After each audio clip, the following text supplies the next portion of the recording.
Bismillahirrahmanirrahim. Assalamualaikum warahmatullahi wabarakatuh. Alhamdulillah, salatu wassalamu ala rasulillah wa ala alihi wa sahbihi wa man wala wa ba'du.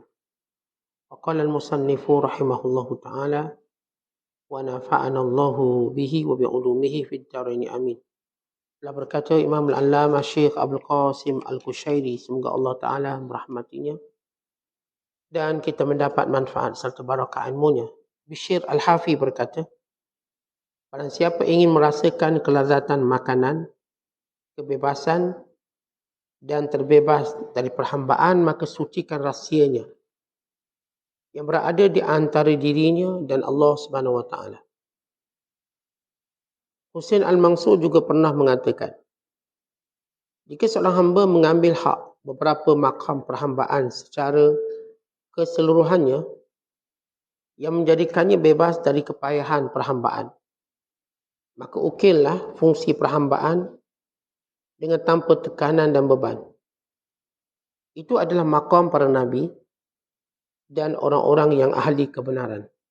Artinya, menjadi orang yang terbebani, yang tidak merasa terbebani dan hatinya tidak diliputi rasa berat, meski hukum-hukum syarak pada kenyataannya membebaninya demikian. Mansur Al-Faqih membacakan syair ini pada kami. Tidaklah tersisa pada diri manusia kebebasan dan tidak juga pada jin. Telah berlalu kebebasan dua golongan, manusia dan jin, maka mereka menghiasi hidup dengan kepahitan. Ketahuilah, sesungguhnya sebahagian besar kebebasan terdapat dalam pemberian pelayanan pada orang-orang fakir. Saya mendengar Syekh Abu Ali Daqqaq mengatakan, Allah mewahyukan kepada Nabi Daud AS, jika kamu melihat orang yang mencari, maka jadikanlah kamu pelayannya. Rasulullah SAW bersabda, Sayyidul Qawm khadimuhum, tuan suatu masyarakat adalah menjadi pelayan mereka.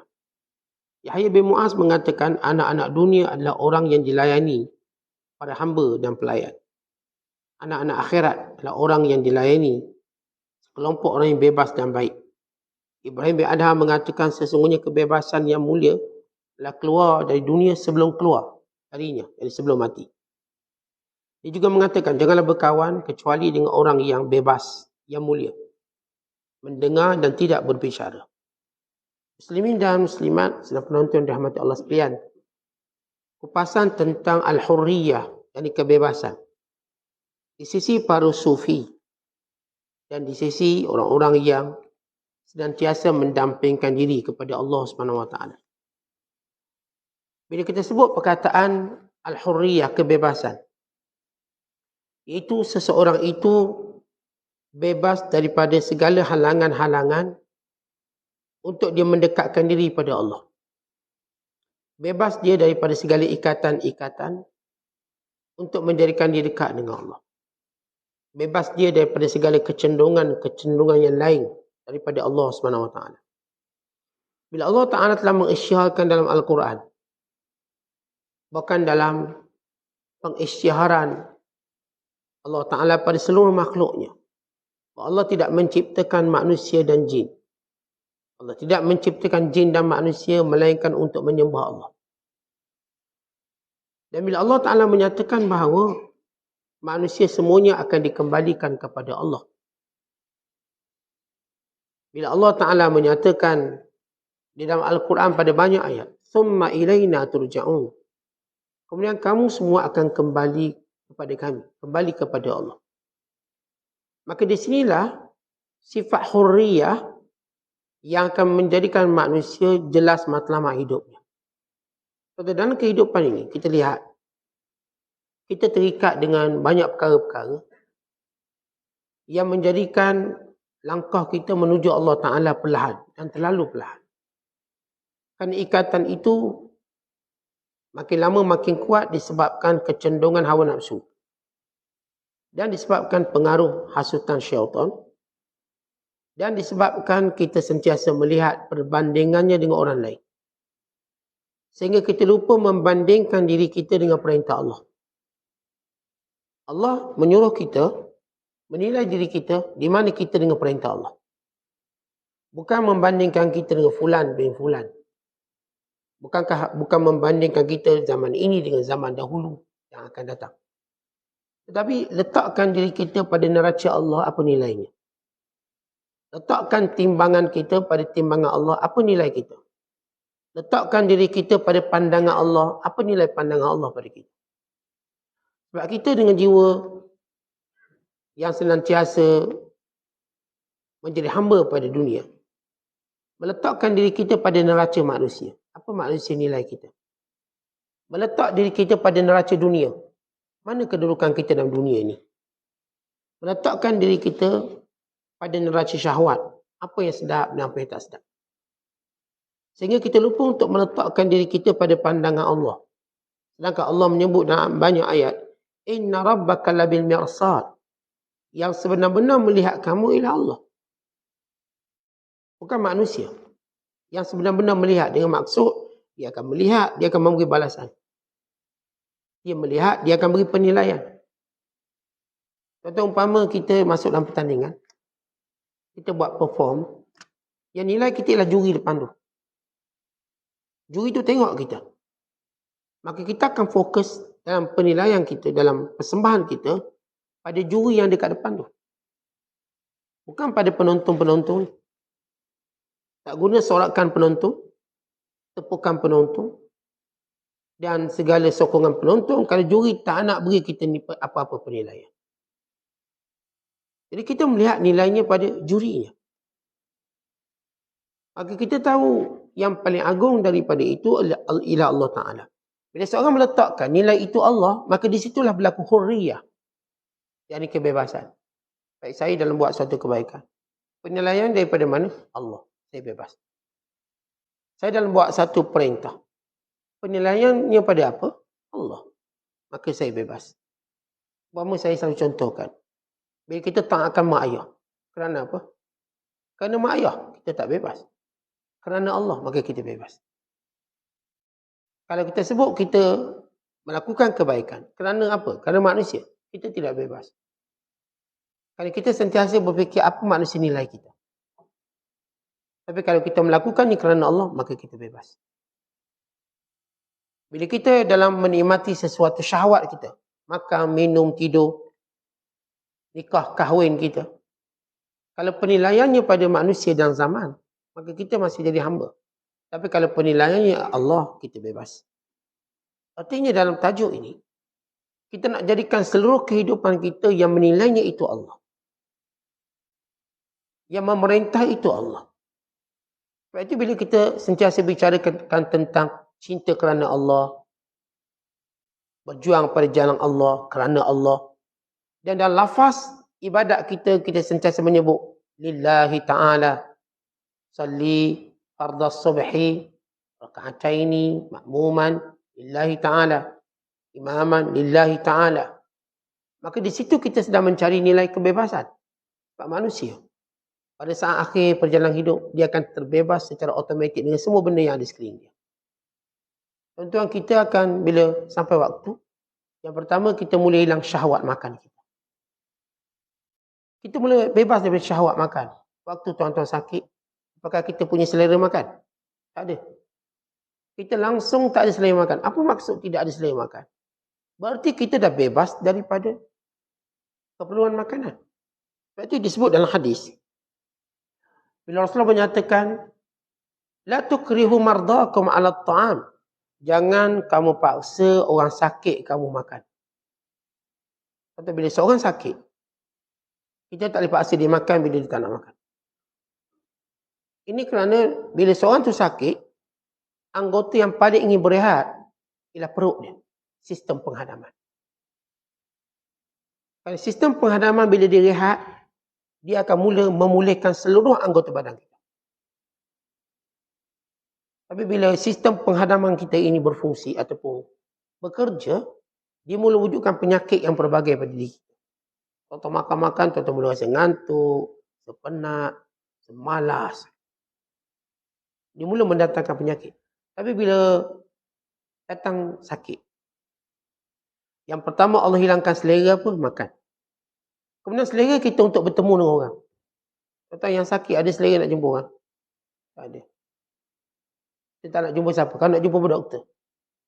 Kadang-kadang doktor pun kita tak nak jumpa. Doktor tanya pun kita tak nak jawab. Kata kita sebelah hilang selera. Obat tu pun kita tak ada selera. Walaupun ia menjanjikan kesembuhan. Tak ada. Tetap peringkat ini kalau kita faham. Kita peringkat di mana kita mula bebas. Bebas dari makanan. Kita bebas daripada tidur. Tidur pun kita tak punya keinginan dengan sakit. Saya tak nak jumpa orang. Saya tak ada fikir pun nak melancong. Saya bebas daripada ikatan untuk melancong. Dan jiwa saya macam ni sekarang, saya nak melancong sana, melancong sini. Pantang cuti sekolah, hilanglah saya. Jalan. Itu kecenderungan biasa. Tapi bila tuan-tuan sakit, nak jalan. Pening kepala, orang pun ajak jalan. Jom jalan. Tak boleh, saya pening kepala. Saya tak nak jalan. Berarti selera dah tak ada. Di sinilah kebebasan. Cuma kebebasan yang berlaku kepada kita. Kebebasan yang disebut ittirari. Ittirari ni kita tak boleh elak. Tapi apa yang kita nak buat ini, kebebasan iktisabi. Iaitu usaha kita untuk bebas daripada benda ni. Tetapi kita nak bebas daripada manusia. Daripada apa yang disebut dalam istilah sufi sebagai hawajis. Hawajis, apa yang manusia fikir tentang kita? Apa yang manusia nilai tentang kita? Kita nak bebas daripada benda tu. Saya bila buat sesuatu, saya tidak mahu melihat orang nilai saya. Waktu saya sembahyang, bukan saya nak orang nilai saya khusyuk, saya tak khusyuk. Waktu saya buat ibadat, bukan saya nak orang nilai saya ikhlas ke tak ikhlas. Waktu saya buat baik, bukan saya nak nilai orang puji saya atau keji saya. Saya nak bebaskan daripada hal tersebut. Saya buat ini lillahi ta'ala kerana Allah. Tetapi bukan maksud kita benci orang. Kita tak benci. Dan juga bukan maksud kita nak lari daripada orang, beruzlah. Itu diharamkan dalam Islam. Terutama bila kita ada tanggungjawab pada orang tertentu. Seorang suami tidak boleh larikan dirinya daripada isteri. Atas nama uzlah sekalipun. Seorang tak boleh lari daripada tanggungjawab dia pada masyarakat. Dakwah. Maksud kita bukan benci manusia. Bukan tak nak kawan dengan orang. Kita nak bebas daripada hubungan hati kita dengan pandangan dia.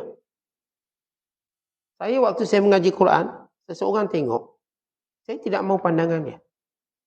Saya tidak mahu saya ke depan kerana pujian, saya ke belakang kerana kejian. Saya mahu ke depan kerana perintah Allah. Hidup saya sentiasa berjalan di depan. Orang keji sikit, kita bermula mundur belakang. Saat kita buat baik pun orang kata, tak buat baik pun orang kata. Habis, saya pun dah tak nak buat dah. Kita berundur ke belakang kerana orang. Kata, selagi mana hati kita? Sama ada terikat dengan manusia, itu yang pertama. Atau terikat dengan kelazatan dunia, itu yang kedua. Maka semuanya ini akan menjadikan kita manusia yang tak ada nilai. Kan kita hidup kerana bergantung pada orang. Kita pergi masjid surau sebab orang tu. Dia tak ada, kita pun tak ke masjid surau. Kita bergantung bab belajar sebagai contoh. Kita hanya bergantung pada ustaz tu. Kalau ustaz tu mati, kita dah tak belajar. Maka itu salah. Saya belajar ni kerana Allah. Ustaz tu panjang umur ke, pendek umur ke, hidup mati. Maka itu semua adalah wakaf sementara. Itu semua perhentian sementara. Saya pergi masjid surau, ada kawan-kawan saya yang iring saya ikut saya. Tapi sewaktu nanti dia tak ada, saya tetap ke depan. Sebab saya tidak ada hubungan hati saya dengan dia. Secara zahir ya. Kan kita tuan-tuan lihat, dia ada nilai semangat ibadat kerana ada orang tu, ada orang ni, ada tok guru tu, ada tok guru ni.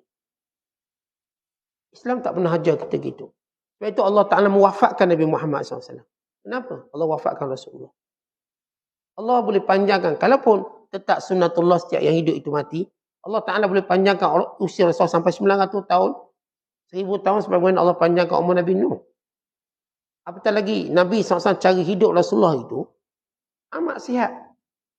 Tak ada orang hidup gaya paling sihat dalam dunia ini yang berhak mendapat umur yang panjang selain Nabi SAW. Baik cara makan Rasulullah. Baik cara tidur Nabi SAW. Baik cara rehat Rasulullah. Kalau kita tuan-tuan, kalau mengikut ilmu asbab, kalau kita ikut cara Rasulullah, kita menjadi orang paling sihat dalam dunia. Paling sihat dalam dunia. Dengan mengamalkan puasa, mengamalkan qiyamul lail, dengan mengamalkan pertuturan yang baik, wasangka yang baik. Kalau kita hidup macam baginda SAW, secara akalnya umur kita boleh pergi 1000-2000 tahun. Tetapi Allah Ta'ala tidak pernah menjanjikan pada manusia bahawa kamu tak akan mati. Allah janji. Allah kata pada kita semua kita akan mati. Walaupun kamu sihat, tetap kamu akan mati. Walaupun kamu Nabi dan kekasih Allah, kamu tetap mati. Itu janji Allah. Maka, kenapa Allah wafatkan Rasulullah pada usia yang tekan dengan gaya hidup Rasulullah? Tidak mungkin Nabi umur 63 tahun. Tuan-tuan yang gaya hidup tak berapa sempurna tu boleh sampai 67 tahun. Boleh sampai 70 tahun. Boleh sampai 80 tahun. 100 tahun. Ini gaya hidup Rasulullah SAW, saya kata secara logik ini boleh pergi 1000 tahun. Beribu tahun. Tapi kenapa Allah wafatkan Rasulullah umur yang muda? Ketika umat Islam dalam pembikinan negaranya, ketika akidah orang Islam ataupun ketika agama ini dalam proses perkembangannya, masih ada saingan Rom, Parsi yang kuat yang mengelilingi kota Madinah Al-Munawwarah. Rasulullah hanya selesaikan apa yang berada di semenanjung tanah Arab. Sedangkan kita katakan tanggungjawab serta bebanang yang berada di luar lebih berat. Dalam menyampaikan dakwah, ujiannya lebih berat. Menyebarkan Islam dengan adanya kuasa Rom dan Parsi. Akhirnya Allah wafatkan Rasulullah untuk menjadikan umat Islam tidak bergantung. Tidak bergantung. Hatta bergantung pada Nabi SAW. Maka bangun Abu Bakar Siddiq. Berdakwah. Tak ada Abu Bakar kata kalaulah Nabi ada, taklah jadi macam ni. Tak ada. Terus. Mereka tidak menggunakan ayat pembelas. Macam selalu kita katalah, kalau orang ni ada, takkanlah kita jadi macam ni. Kalau dia ada, mungkin kita akan menang. Tak ada ayat tu bagi mereka. Abu Bakar tak pernah kata, kalaulah Rasulullah masih hidup, selesai kita boleh begini. Tak ada. Rasulullah sudah wafat sampai masanya. Abu Bakar mengambil amanah. Khalifatul Rasulullah. Kerana mereka tahu hati mereka hanya perlu terikat dengan Allah dan perintah. Maka Abu Bakar jaga Islam sebagaimana Rasulullah jaga Islam. Maka Abu Bakar dan tempoh 2 tahun wafat. Maka bangkit Umar Al-Khattab. Dan tempoh 10 tahun terus ke depan. Melaksanakan apa yang Rasulullah laksanakan, apa yang Abu Bakar laksanakan. Ini disebut sebagai minhajun nubuwah. Ikut peraturan yang Nabi telah tetapkan. Sistem. Maka bangkit Umar Al-Khattab. Dia telah Rom dan Parsi. Dan Umar wafat. Bangkit Uthman. Uthman tidak berkata kalaulah Umar masih hidup. Tidak. Meneruskan. Kerana semua mereka ini dididik oleh Rasulullah tidak bergantung kepada sesiapa. Kata ini orang baik. Apatah lagi kita berada pada pergantungan orang tak baik. Ini orang baik pun tak boleh gantung. Sebetullah dengan orang tak baik. Yang boleh naik turunkan agama kita. Kejap turun, kejap naik. Ini orang-orang yang sentiasa menaikkan agama. Pun Allah tidak izinkan bergantung. Allah tak izinkan. Yang kita hari ini tuan-tuan, agama kita bergantung dengan fulan bin fulan. Yang kadang-kadang sebab dia agama kita naik. Kadang-kadang sebab dia turun agama kita. Lalu kita bergantung dengan dia. Akhirnya Allah uji orang-orang yang kita bergantung dan akan hilang dalam hidup kita. Untuk melihat keikhlasan kita di mana. Untuk melihat Allah di mana dalam hidup kita. Maka Uthman pun wafat. Naik Ali. Bagi satu cabaran baru. Ali bin Abi Thalib. Apa yang Ali lakukan? Masih dalam minhajun nubuwah. Dalam apa sistem yang Rasulullah tinggalkan. Oleh dengan pelbagai masalah sesama orang Islam. Kerana Ali orang paling banyak menghadapi masalah sesama orang Islam. Seolah itu isyarat apa yang kita akan lalui dalam kehidupan beragama. Ini Abu Bakar berhadapan dengan orang yang tinggalkan agama. Murtad. Ini Umar berhadapan orang-orang kafir yang kuat. Parsi, Rom. Ini Uthman berhadapan dengan kemewahan yang melimpah ruah. Pada zaman Uthman, zaman mewah. Kaya sangat-sangat. Bagaimana Uthman menghadapinya, zaman kaya dan mewah. Sehingga hampir sebagian besar para sahabat menjadi para jutawan yang terkenal. Macam mana Uthman menghadapi orang kaya ini? Kerana Uthman sendiri orang kaya. Untuk tunduk pada perintah Allah dan harta ini tidak mempengaruhi mereka. Umar, kuasa besar tak mempengaruhi dia. Maka datang Ali bin Abi Talib. Apa berlaku pada Ali? Umat Islam bergaduh sama sendiri. 4 zaman ini mewakili masalah umat Islam. Dan 4 khalifah yang mulia ini yang disebut Khulafa Ar-Rasyidun telah tunjuk jalannya kepada kita. Seolah-olah kalau kita nanti, dengan zaman kita, tuan-tuan akan hadapi benda yang sama. Tuan-tuan, kalau kita mengambil kepimpinan ini, kita akan menghadapi 4 golongan ini. 1, orang-orang yang cuba meninggalkan agama. 2, kuasa-kuasa besar yang ingin mengancam agama. 3, kekayaan yang melimpah ruah yang boleh mengganggu agama. 4, perbalahan sama umat Islam. Macam kita tengok hari ini, kita gaduh sama umat Islam. Dengan pelbagai fahamannya. Macam mana kita nak tangani? Maka belajarlah sirah Ali bin Abi Talib. Bagaimana Ali menanganinya? Kerana pada contoh mereka itu, panduan pada kita. Baik, semua mereka ini, sahabat Ridwanul alaihim ajma'in, dia ajar apa tuan-tuan sekalian? Dia ajar hurriyah. Bebas. Bebas daripada semua pergantungan. Ini Uthman, walau kaya raya, dia tak pernah terikat dengan harta.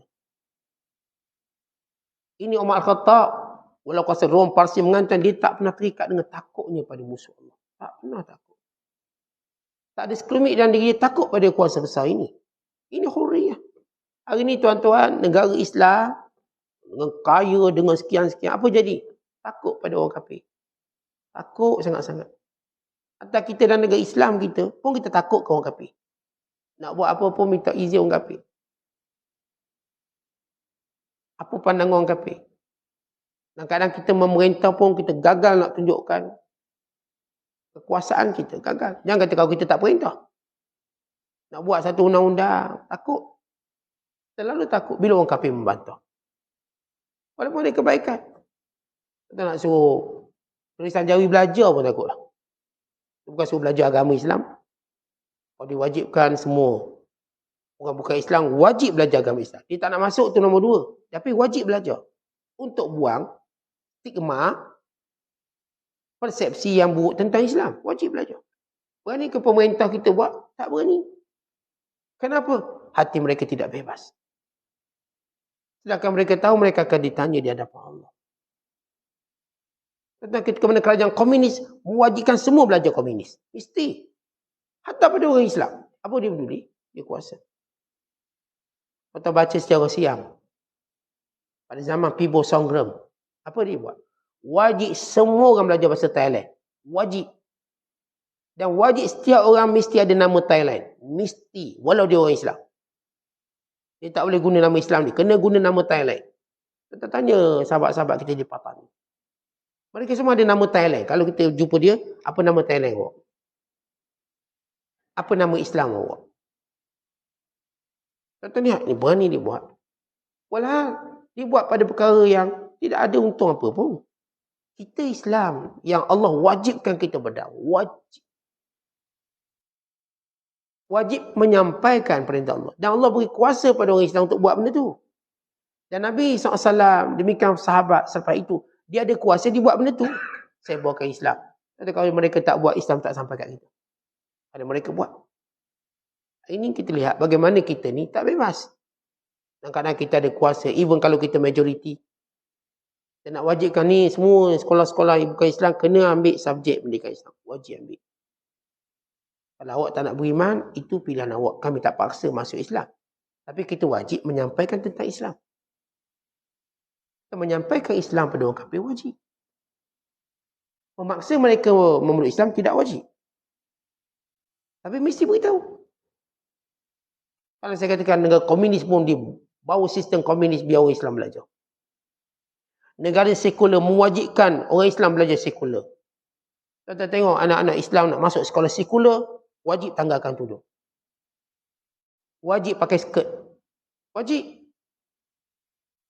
Tak ada orang bantah pun. Tak ada orang kata sekat kebebasan agama, bla bla bla bla.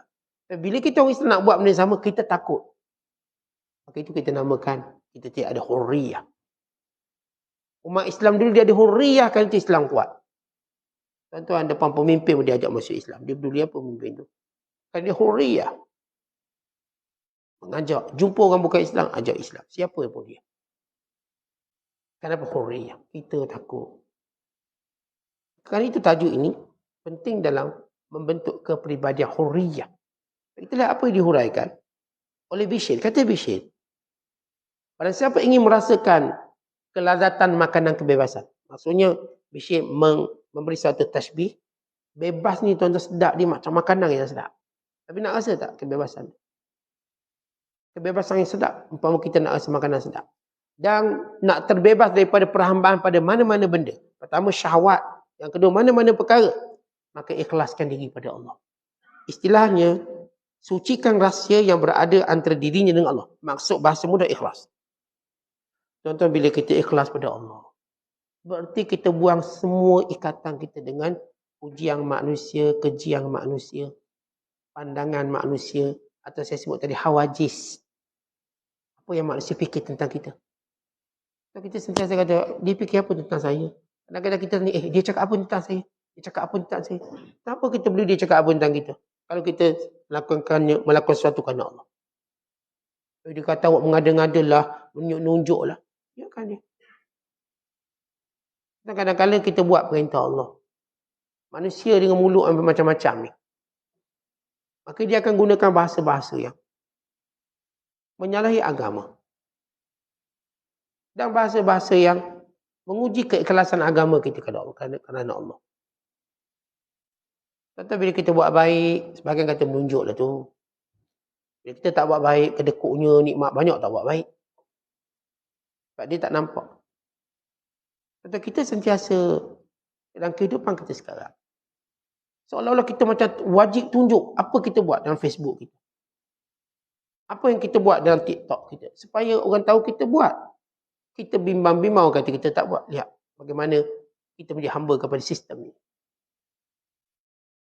Ini sistem ni kita menjadi hamba pada sistem Facebook, TikTok. Ini yang kita buat. Dari satu sudut. Kita, ya sudut positif lain ada. Tapi saya sebut satu sudut. Lalu kita mula bimbang. Kata hari ni kalau kebaikan kita tak dirakam dan tak diketahui, apakah kita ada masalah? Adakah kita ada masalah? Hari ni tuan-tuan sembahyang pun kita nak rakam. Hari ni kita berzikir pun kita nak rakam. Walau itu manfaat peribadi kita, bukan orang lain. Ya, ilmu kita rakam kan manfaat umum. Dan itu kita kena rakam. Manfaatnya umum. Atau kalau tuan-tuan nak solat duha, kemudian tuan-tuan rakam, apa manfaat umum? Tuan-tuan zikir tengah malam, kita pun buka TikTok dan berzikir. Apa manfaat umum? Saya kata, ada juga ustaz sebab nak bagi sekian-sekian alunan zikir. Innamal a'mal binniyat, setiap amalan ikut niat. Cuma kalau terikat kita dengan sistem ini membahayakan kita. Kita tidak ada jiwa hurriyah. Jiwa hurriyah kita. Kerana bila manusia mula ada ikatannya pada sesuatu, dia mula mengalami kanser penderitaan dia. Ada hubungan dengan orang ni, umpama kanser. Tahu kanser? Apa sebab kanser? Dia membesar, mengebak. Yang kecil itu, dia jadi besar. Dan hati kita ada ikatan dengan makhluk. Ada ikatan dengan benda. Ada ikatan dengan kenderaan. Ada ikatan dengan bentuk-bentuk makanan. Dia jadi kanser yang mengebak. Hari ni kalau makan kedai tak sedap, macam kita tak boleh hidup. Saya nak makan kedai sedap je. Hari ni kalau tak pergi kedai viral, tak boleh hidup saya. Sarapan kedai viral, tengah hari kedai viral. Ni kedai ni tak boleh. Maka dia pun terikat. Ini kanser yang merebak dalam diri kita. Saya kalau tak ada orang ni, tak boleh hidup. Kanser. Kita dah beragama pun kalau tak ada dia, kita rasa goyang agama. Ini kanser. Kita belajar kalau tak ada ustaz tu, kita tak boleh nak belajar agama. Ini kanser. Kata biar jelas. Macam Rasulullah SAW. Rasulullah ni guru paling agung. Bila Rasulullah wafat, apakah sahabat tak belajar?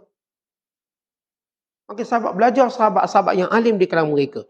Ini Zaid bin Sabit, ini Abu Ayyub, ini Abu Musa al-Asy'ari, ini Abdullah bin Mas'ud, ini Muaz bin Jabal. Semua ini mengambil tempat Rasulullah sallallahu alaihi wasallam. Mengajar. Dia tak jadi, Rasulullah dah wafat. Level siapa nak ajar macam Rasulullah? Kami tak nak belajar dah. Kata sahabat-sahabat yang biasa belajar dengan Rasulullah sallallahu alaihi wasallam. Tiba-tiba downgrade dengan sahabat. Apakah mereka anggap itu downgrade? Bukan downgrade. Semangat belajar itulah yang menjadikan kita sebenarnya adalah upgrade kita. Bukan guru yang jadikan kita upgrade, downgrade. Kita. Kalau tuan-tuan kematian seorang guru yang tertentu, kemudian diganti dengan anak murid guru tu, katakan, kalau ikut dalam levelnya downgrade, pasti tok guru tu tinggi lagi. Tapi dengan kesungguhan kita belajar, kita sedang upgrade. Arti jelaslah tuan-tuan hidup untuk apa. Saya kata Rasulullah SAW wafat. Maka sahabat belajar dengan siapa? Ni Abu Bakar. Abu Bakar berkhutbah setiap minggu. Tazkirah setiap minggu.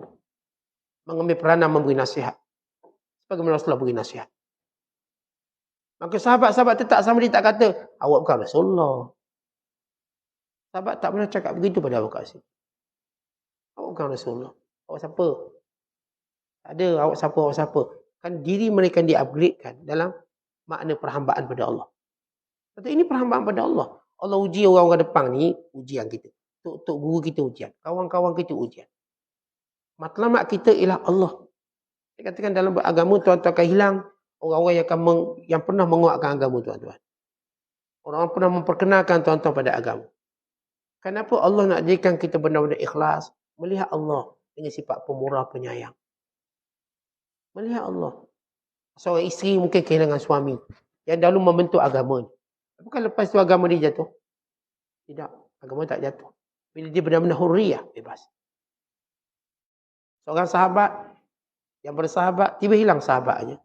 Apakah agamanya akan jatuh? Ada hilang sebab mati ke? Hilang sebab berpindah ke? Hilang apa pun sebab. Apakah agamanya jadi rendah? Tidak.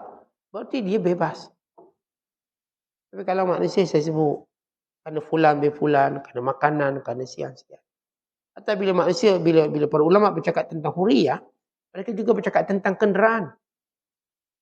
Atau bila tiada kenderaan, lalu kita mula hilang kebebasan beragama, berarti kita masih lagi terikat dengan kenderaan. Ibu dengan kenderaan pun kita tak terikat. Kalau tak ada kenderaan, saya akan jalan kaki. Kita kalangan sahabat bila berperang, ada yang berperang jalan kaki, tak ada kenderaan. Tapi ia tidak menjadi satu halangan untuk mereka berperang. Tak ada mereka jumpa Rasulullah, tak ada kenderaan kami tak nak perang. Penat jalan, tak mereka jalan. Hatta yang tempang pun nak pergi perang. Hatta yang buta pun nak pergi perang. Hatta yang kanak-kanak nak pergi perang. Hatta yang tua nak pergi perang. Hatta yang sakit nak pergi perang. Hatta perempuan pun nak perang. Walau mereka ini ashabul a'zar yang diizinkan tak pergi perang. Tuan-tuan, kerana mereka tak terikat dengan kaki yang cacat. Kerana mereka tak terikat dengan umur yang tua. Kerana mereka tak terikat dengan umur yang muda. Kerana mereka tak terikat dengan keselamatan fizikal. Mereka cuma terikat dengan perintah Allah. Kita ni tuan-tuan macam-macam alasan. Ada kata, saya ustaz muda lagi. Ya, jadi hamba pada muda. Lepas tu saya kuliah jangan sebab muda lagi. Biar tunggu tua. Yang tua pula orang tua dah saat banyak sakit. Yang ni pula masalah tu masalah. Lihat bagaimana kita diperhambakan, diperbudakkan. Sebab itu bila kita ni tuan-tuan ikhlas dalam beragama. Ikhlas. Allah akan uji ikhlas tu. Ikhlas ni bukan ucapan. Saya ikhlas, lalu tuan-tuan pun ikhlas. Allah pasti akan uji sewaktu kita kata saya ikhlas. Saya ikhlas mengajar pada tuan-tuan. Allah akan uji saya. Betulkah saya ikhlas? Mengajar. Akhirnya Allah jadikan depan sini mungkin tak ada orang. Apakah saya ikhlas? Depan saya ni orang-orang yang saya tak harapkan apa-apa. Apakah saya ikhlas? Kalau sebelum ni depan saya ni raja-raja katakan. Orang besar-besar, orang kaya-kaya. Oh, saya semangat. Akan datang satu hari depan saya ni bukan sesiapa pun. Apakah saya ikhlas? Allah pasti uji. Oh, hari ni okey, kita ada online. Satu hari ni online pun tak ada. Apakah kita ikhlas? Allah pasti akan uji setiap dakwaan kita kata saya ikhlas.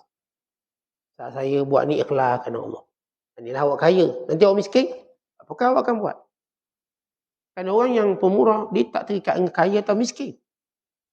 Sebab itu Rasulullah berkata pada Bilal, ya Bilal, anfik la takhsha min zil ijlal iklala. La takhsha min zil arshi iklala. Bilal ni bukan kaya tuan-tuan. Bilal, banyakkan sedekah. Jangan kamu bimbang daripada Tuhan. Takut kurang rezekimu. Ini Tuhan pemilik aras. Jangan takut. Kadang-kadang bila kita mula infak, kita mula takut kurang duit kita. Maka itu adalah perhambaan kepada mata benda. Bila Nabi kata, la taksha min zil arshi iqlala.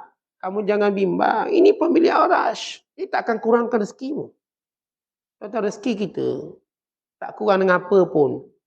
Tak tambah dengan apa pun. Melainkan dengan pertama yang Allah bagi. Rezeki saya tak akan kurang dengan sedekah saya. Sama je.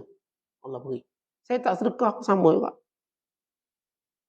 Maka, bila seorang itu punya jiwa yang merdeka, dia memilih untuk mematuhi perintah Allah. Di situ akan menjadi berbeza antara dia dengan orang yang terikat dengan dunia. Maka, orang ikhlas, jiwa merdeka. Kata Husain Al-Mansur, dia kata macam ni. Makam para Nabi dan makam para siddiqin apa dia? Mereka ini kata, seorang hamba mengambil hak beberapa makam perhambaan secara keseluruhannya. Menjadikan bebas dari kepayahan perhambaan. Maksudnya, kalau seorang mematuhi seluruh perintah Allah. Sehingga dia tak rasa beban perintah Allah Ta'ala itu. Maka ukirkan fungsi perhambaan tanpa tekanan dan bebanan. Artinya, tuan-tuan, bangunkan nilai perhambaan tadi tanpa rasa beban. Tuan-tuan sembahyang, jangan rasa beban. Tuan-tuan baca Quran, jangan rasa beban. Bina, ukir dia. Sehingga dia tak rasa terbeban. Tuan-tuan bersedekah, jangan rasa beban. Jangan nampak tabung dari jauh dah. Derma lagi. Terbeban. Jangan, nak zuhur pula dah. Tadi baru subuh, nak zuhur pula. Nak asar pula. Ataupun, bila nak datang Ramadan, nak Ramadan pula dah kita Ustaz. Dia rasa dah beban. Puasa pula. Jadi kata Husain bin Mansur, buat semua ibadat dan ukir keindahan ibadat sehingga tak rasa beban. Itulah makam para Nabi dan orang ahli kebenaran. Artinya, kata Syekh, menjadi orang yang terbebani, orang yang ditaklifkan. Kita tuan-tuan terbeban. Terbeban ni maksud mukallaf. Tidak merasa terbeban. Tapi apapun kita ditaklifkan. Saya ditaklifkan menutup aurat. Tapi saya tak rasa beban. Saya ditaklifkan untuk puasa. Saya tak rasa beban. Ini maksud dibebani tanpa merasa beban. Memanglah kita dibebani dengan hukum syarak. Maksudnya ada hukum wajib, sunat. Tapi saya tak terbeban. Contoh kalau sekiranya ni wajib solat subuh dengan sejuknya, dengan hujannya, dengan ribut. Saya tak terbeban. Tak ada saya rasa, Allah, boleh tak saya nak solat subuh pukul 8. Ngantuknya. Sejuknya. Selimut pula bertukar panas. Nak pula peluk orang rumah kita. Beban. Kenapalah subuh bukan pukul 8. Subuh pukul 5 tu awal sangat. Rasa beban. Saya tak rasa begitu. Saya boleh bangkit walau dalam kesejukan pagi. Saya boleh bangkit walau dalam keseronokan mimpi. Saya boleh bangkit dalam apa pun situasi kesedapan syahwat kerana saya tidak terbeban melaksanakan syariat. Tak terbeban. Dan hatinya tidak diliputi rasa berat. Meski hukum-hukum syarak pada kenyataannya berat. Tuan-tuan, kita kaedah pertama, tuan-tuan biasakan ibadat. Sehingga ibadat itu jadi kebiasaan. Kemudian, tuan-tuan biasakan ibadat. Sehingga ibadat itu jadi satu benda yang ringan. Tuan-tuan biasakan ibadat sehingga ia jadi kemanisan. Kita terus biasakan ibadat sehingga kita tak rasa terbeban sedikit pun. Bahkan ia menjadi suatu keinginan kita nak cari benda ni. Bukan lagi kita tunggu, kita mencari. Dan ini yang disebut dalam banyak hadis-hadis Nabi SAW. Dan juga kata-kata para alim ulama. Bila mana ibadat menjadi kemanisan. Dan bila ibadat jadi kemanisan. Apa kita peduli tentang keadaan diri kita. Karena orang yang hurriyah, merdeka, dia tak peduli lagi tentang tidurnya. Tidak juga peduli tentang laparnya. Tidak juga peduli tentang pandangan orangnya. Tidak juga peduli tentang apa pun benda-benda yang dipedulikan oleh orang lain. Maka orang ni benar-benar hurriyah. Kalau kita terikat dengan tidur, terikat dengan makan, terikat dengan orang, macam mana kita nak ibadat pada Allah? Mungkin kita dapat ibadat pada Allah. Orang terikat dengan makanan, dia tak boleh puasa. Atau orang yang terikat dengan kawan dalam ibadat. Orang ni tak boleh bersendian dalam ibadat. Lepas tu kadang-kadang tuan-tuan lihat daripada ulama, kata cara mereka membina hurriyah, mereka pergi tempat mereka tidak dikenali. Untuk benar keikhlasan mereka dalam agama. Yang orang kenal kita, kita pun jagalah pakaian kita, senyum kita, jalan kita. Pergi tempat orang tak kenal kita, apakah kita buat benda yang sama? Maksudnya ini orang hurriyah. Kita tuan-tuan ni, geng-geng kita ni, kalau tak pergi kuliah, ditanya lah, mau tak buat kuliah?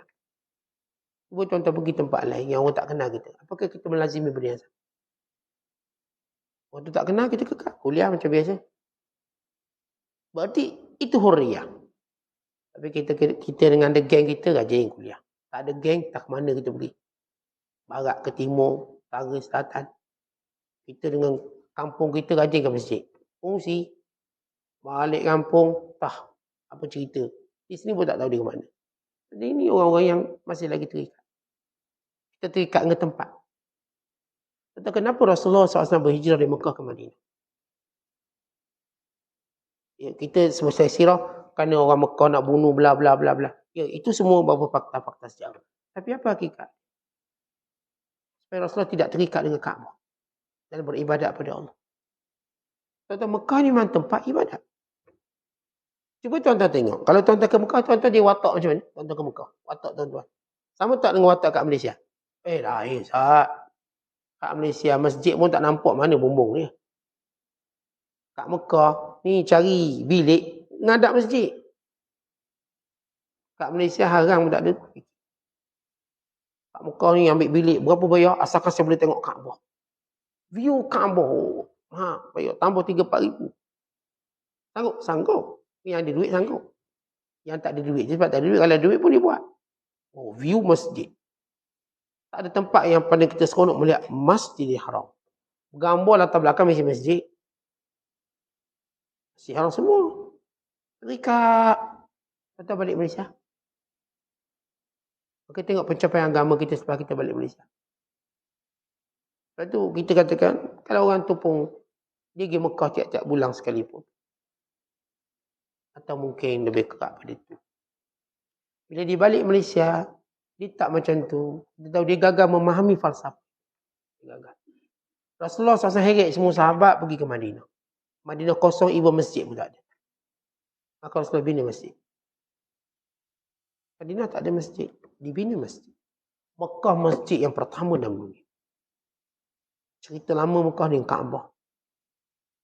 Dengan Mas'ah. Dengan segala tempat ibadat di situ. Itu adalah tempat ibadat. Madinah, bumi perang. Orang bergaduh. Aus, Khazraj bergaduh. Yahudi. Sibuk kumpul harta. Ini muhajirin pendatang. Tak ada apa-apa. Rasulullah membina negara agama. Berarti tuan-tuan duduklah mana, tuan-tuan binalah diri yang beragama. Tuan-tuan hijrahlah kat mana, tuan-tuan buat macam Rasulullah letak kerangka membina kota Madinah. Kota yang tak ada apa-apa, yang kosong, yang penuh pergaduhan, balahan, pahaman kebangsaan yang kuat. Aus dengan Aus, Khazraj dengan Khazraj, Yahudi dengan Yahudi. Maka Rasulullah membina agama.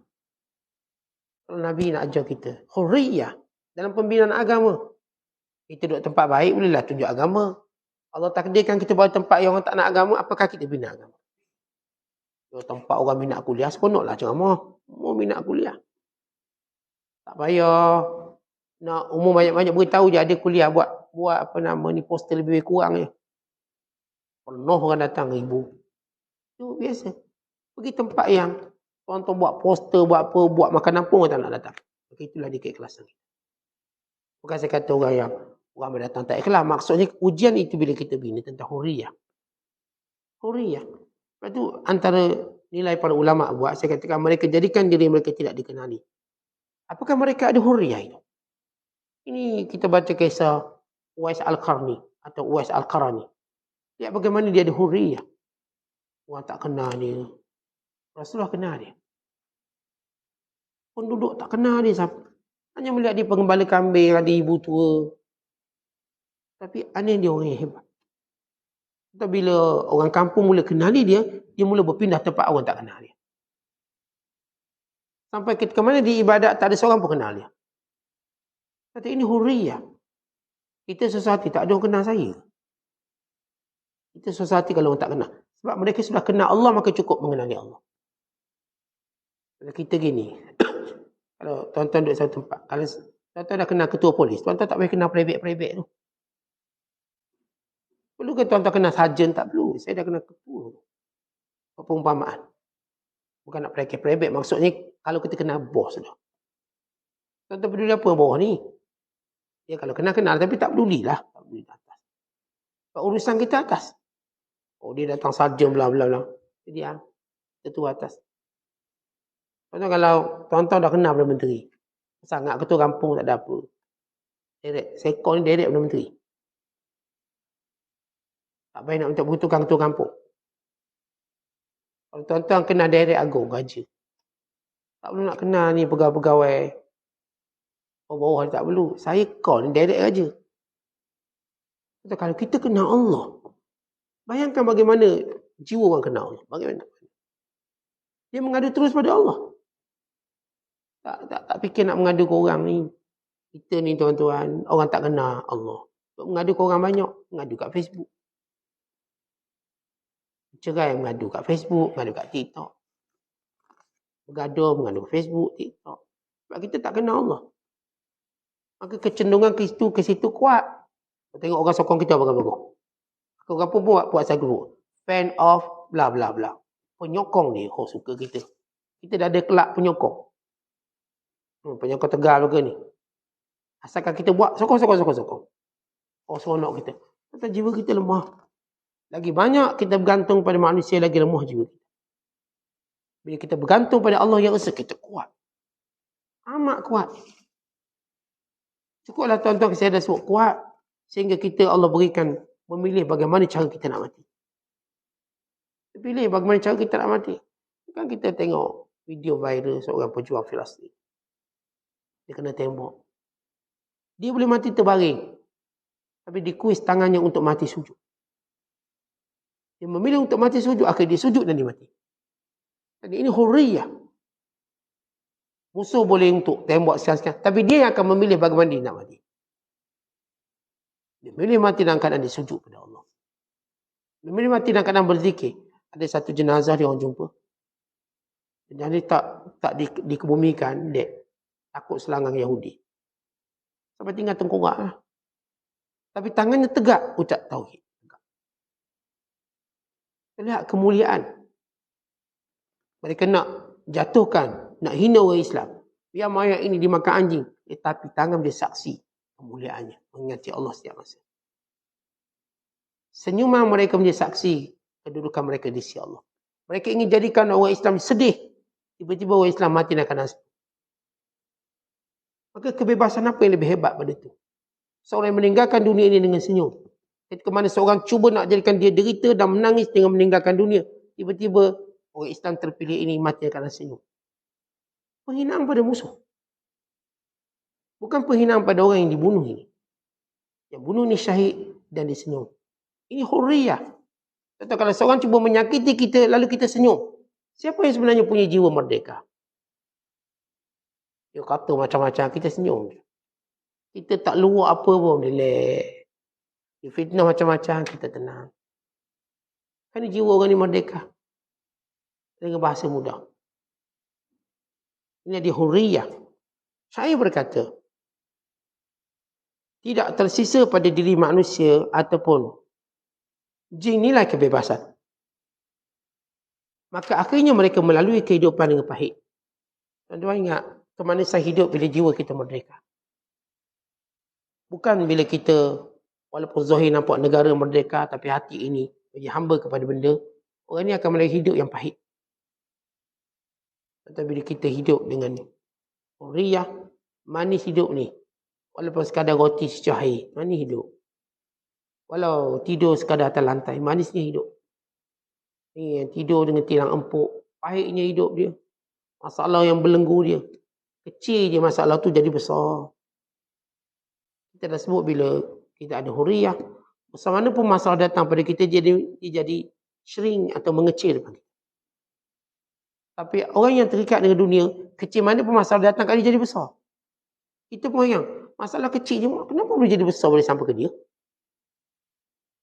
Lalu sampai jadi satu pergaduhan yang dahsyat. Cerita yang berlaku pada Aus dan Khazraj, benda kecil je. Dia jadi perang 200 tahun.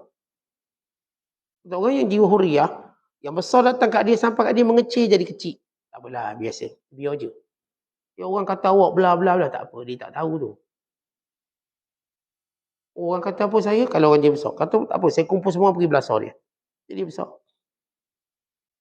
Kita buka kedai, orang pun kata, makanan kita tak sedap. Contohlah. Tak apalah. Ya dah nak kata. Kita orang datang sikit. Oh, orang kata tak sedap, kita pun cari. Siapa kata tak sedap tu cari. Padahal tak jejah apa pun kita punya kedai. Bila kita buka kedai, ada tak sedap lah, apa sekarang. Layanan dia kasar, bla-bla, kutuk kita. Kita tenang. Sebab kita tahu kita tak buat tu. Dan kita pun dah usaha kadar kemampuan kita ni yang sedap. Kita tak orang datang. Macam biasa. Orang review palsu. Sedap, makan, meletup cair di mulut. Orang tak datang juga orang ni. Ini review palsu. Uji sekian-sekian. Tak. Lihat kita faham. Kata bila orang yang jiwa hurriyah, marilah masalah besar mana dia nampak kecil. Tapi kalau kita jiwa tak hurriyah, masalah kecil dia boleh jadi besar sampai pihak kita. Jadi terus akhirnya bergaduh semua orang. Besar sangat ke masalah sampai awak isyur gaduh dengan semua orang. Sekampung dia gaduh. Dan kita ni bila Allah beri hurriyah, bila sekian-sekian masalah, kita tahu. Kalau gaduh dengan seorang ni, tak akan melampau. Dia tak akan marak tempat lain. Kita kawal dia sebagaimana api di dapur. Tak ke mana dia, melekat kat situ je. Besar kecil kat situ. Kita pun guna api besar tu, rebus makanan. Tak ada benda yang terbakar. Kita cuma rebus makanan, goreng ikan, goreng ayam.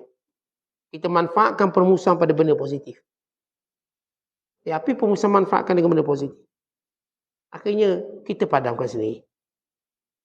Dia tak merebak ke mana-mana. Tak payah panggil bomba. Yang api kecil, terpaksa panggil bomba. Kalau mula merebak. Itu orang yang tidak ada hurriyah dalam diri. Ketahuilah. Sebagian besar kebebasan itu ialah melayan orang fakir. Dalam satu asar, Allah wahyu pada Nabi Daud. Wahai Daud, kalau kamu melihat orang sedang mencariku, maka hendaklah kamu berkhidmat padanya.